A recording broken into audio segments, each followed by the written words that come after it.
السلام علیکم ورحمۃ اللہ وبرکاتہ الحمد للہ رب العالمین والصلاة والسلام علی اشرف الانبیاء والمرسلین نبینا محمد وعلی آلہ واصحابہ اجمعین وبعد۔ اعلام السنت المنشورہ، سنت کے لہراتے پرچم، اس عنوان سے جو سلسلہ عقیدے کے مسائل کا آپ کے سامنے چل رہا ہے، اس سلسلے کا جو مسئلہ اس وقت ہمارے سامنے ہے وہ یہ ہے کہ استوا اللہ تبارک و تعالیٰ نے اپنے بارے میں قرآن کریم میں کئی جگہوں پر ارشاد فرمایا کہ اللہ تعالیٰ عرش پر مستوی ہے، یعنی عرش پر بلند ہے۔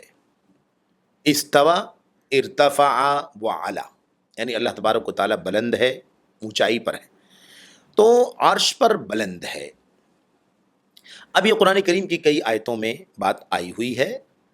ہمارے سامنے اس وقت جو مسئلہ ہے وہ مسئلہ یہ ہے کہ استوا کے مسئلے میں امت کے سلف صالحین کے ائمہ علماء کیا کہتے ہیں؟ امت کے دین کے علماء، ائمہ، سلف صالحین کے منہج اور ان کے عقیدے پر چلنے والوں کا کیا کہنا ہے استوا کے بارے میں، وہ کیا کہتے ہیں؟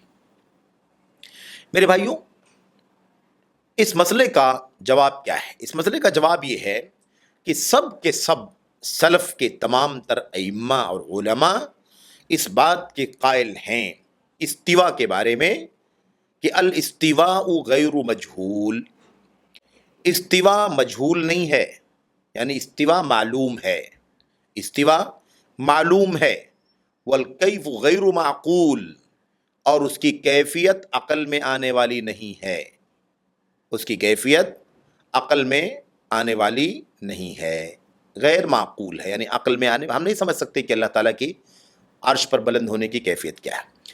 والایمان بہ واجب، اور استوا اللہ تبارک و تعالیٰ عرش پر مستوی ہے، بلند ہے، اس پر ایمان لانا واجب ہے، ضروری ہے ایمان لانا۔ کیسے ایمان نہیں لائیں گے؟ کافر ہو جائیں گے، استغفر اللہ۔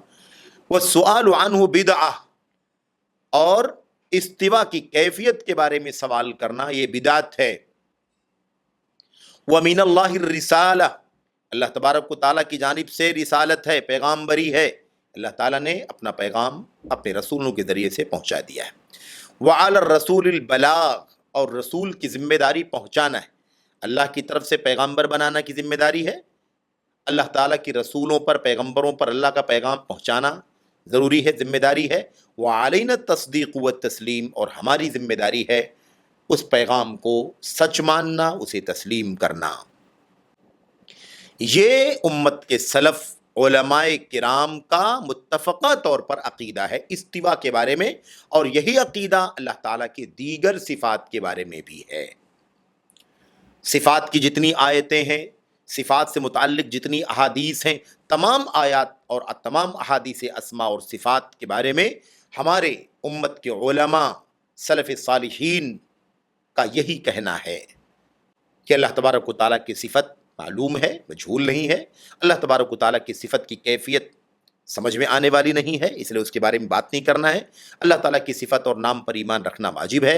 اللہ تعالیٰ کی صفت کی، نام کی کیفیت کے بارے میں یا صفت کی کیفیت کے بارے میں سوال کرنا بدعت ہے۔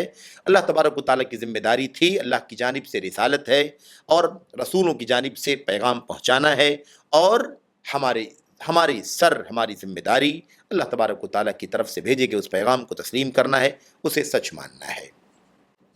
یہی سب کا عقیدہ ہے، یہی تمام سلف کا عقیدہ ہے۔ تمام آیات جو صفات کے اسماء سے متعلق ہیں اور جو احادیث ہیں، ان سب کے بارے میں یہی عقیدہ ہے، ہمیں ایسے ہی ایمان و عقیدہ رکھنا چاہیے۔ اللہ تبارک و تعالیٰ ارشاد فرماتا ہے آمنا بہ، ہم اس پر ایمان لائے، کل من عند ربنا، تمام آیتیں اللہ تبارک و تعالیٰ کی جانب سے ہیں۔ آمنا باللہ، دوسری آیت میں اللہ نے فرمایا آمنا باللہ واشہد بأننا مسلمون، ہم اللہ تبارک و تعالیٰ پر ایمان لائے ہیں، واشہد، اور گواہ رہو کہ ہم سب اللہ تعالیٰ کے حکم کو تسلیم کرنے والے ہیں۔ یہ